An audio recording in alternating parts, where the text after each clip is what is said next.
Você sabe o que é a negligência com a probabilidade? É um viés de comportamento que pode fazer as pessoas, muitas vezes, tomarem decisões equivocadas. E isso poderia ser evitado se essas pessoas parassem e pensassem só um pouco em um cálculo simples. Isso poderia fazer com que essas decisões fossem tomadas mais corretamente. E esse é o assunto do vídeo de hoje.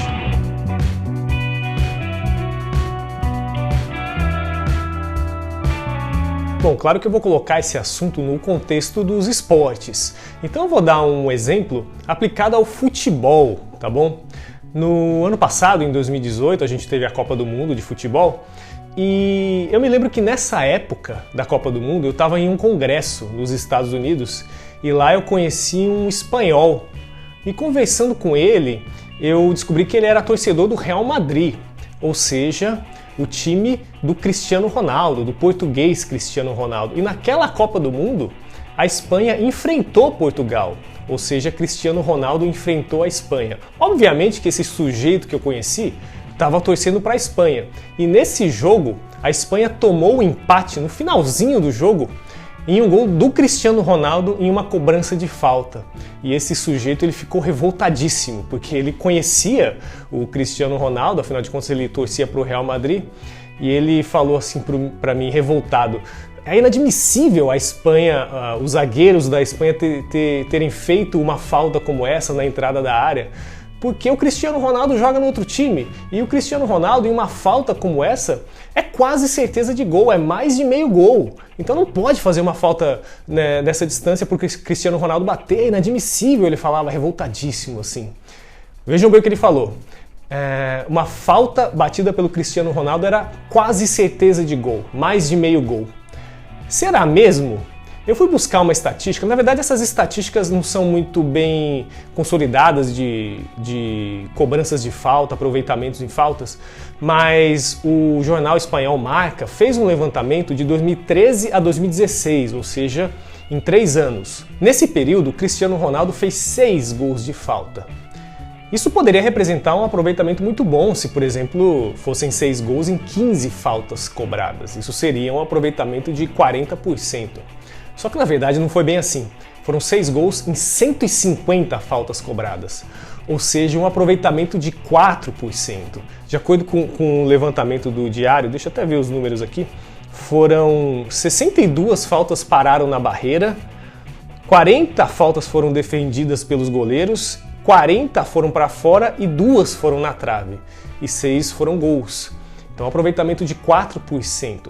Pode até ser que esse aproveitamento seja mais alto que a maioria dos jogadores, não sei, mas certamente esse aproveitamento não é suficiente para alguém dizer que o Cristiano Ronaldo ir bater uma falta é quase certeza de gol, é mais de meio gol. Acho que isso é um pouco de exagero, né?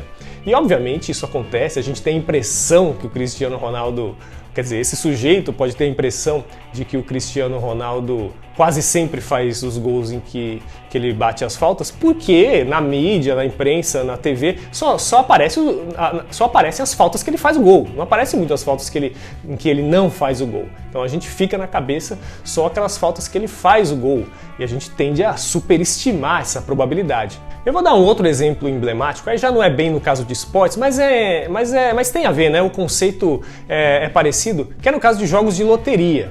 Então vamos supor que a gente tenha 2 jogos. Um paga 10 milhões de reais, o prêmio, e o outro, o prêmio é 10 mil reais. Bom, com 10 milhões de reais você certamente vai mudar a sua vida. E com 10 mil reais você provavelmente vai tirar umas belas férias no exterior, mas talvez não muito mais que isso, né? E aí eu vou dar outra informação. O primeiro jogo, que paga 10 milhões de reais, a chance de ganhar é 1 em 100 milhões.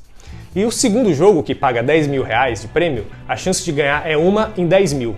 As nossas emoções tendem a direcionar a gente para o jogo que paga 10 milhões de reais, né? Que é um prêmio exorbitante, é um dinheiro abissal.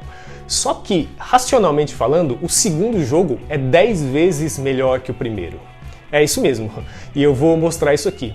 No primeiro jogo, você vai jogar uma vez em cada 100 milhões para ganhar 10 milhões de reais. Esse é o número de jogos esperado, né? Que você vai jogar uma vez a cada 100 milhões para ganhar 10 milhões de reais. Ou seja, você precisa jogar em média 100 milhões de vezes para ganhar 10 milhões de reais. No segundo jogo, se você ganhar 100, se você jogar 100 milhões de vezes, como a chance de ganhar é 1 em 10 mil, você vai ganhar 10 mil vezes. E aí no final das contas você vai ganhar 10 mil vezes 10 mil, que é igual a 100 milhões. Ou seja, 10 vezes mais do que o primeiro jogo. Isso é o que se espera, né? Em média é o que vai acontecer. Então o segundo jogo é 10 vezes maior que o primeiro.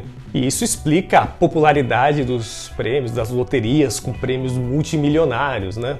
Se os prêmios fossem 10 mil, 20 mil reais, provavelmente a gente não teria tanta gente jogando. Mas com prêmios de 10 milhões, 20 milhões, a gente tem muito mais gente. O número de pessoas jogando se multiplica exponencialmente. E por que isso acontece?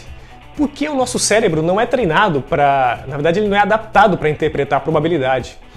A gente dá bola para a probabilidade, a humanidade dá bola para a probabilidade só nos últimos, sei lá, nos últimos 300, 200 anos. Antes disso, não. Então não fez parte da evolução do ser humano. O cérebro humano não se adaptou para interpretar a probabilidade de modo intuitivo. Então o cérebro humano interpreta, na verdade, a extensão do evento e não a sua probabilidade. Quando eu digo extensão, é que a pessoa só se preocupa em comparar os 10 milhões do prêmio de um jogo com os 10 mil do prêmio de outro. E aí sim, né? Os 10 milhões é bem melhor que os 10 mil, mas ela não se preocupa em calcular a probabilidade disso acontecer. Mesma coisa no caso dos gols do Cristiano Ronaldo.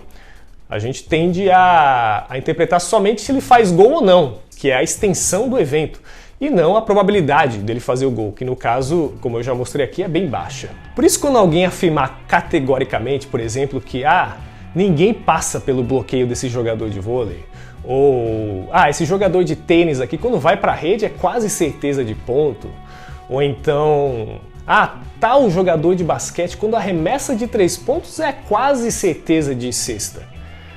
Quando alguém falar isso, desconfie e veja os números, interprete e analise, porque pode ser que esse quase certamente represente uma probabilidade muito baixa e quem proferiu essas frases esteja caindo justamente nesse fenômeno da negligência da probabilidade. E se você aplicar isso no dia a dia, talvez isso possa fazer com que você tome decisões mais acertadas. Isso vale muito para os esportistas, para os treinadores, para as comissões técnicas, já que esportes em geral são jogos de tomadas de decisões, com probabilidades envolvidas. Então, obviamente, eles não podem se interessar somente na extensão do evento, e sim nas probabilidades de sucesso e de fracasso. Então foi isso, gente. Então, o tema negligência com a probabilidade foi o que a gente falou hoje. Se você gostou, deixem aí seu like, seus comentários, suas opiniões, suas sugestões. Não se esqueçam de se inscrever no canal para acompanhar as novidades. Eu sou Daniel Takata e esse é o Esportístico.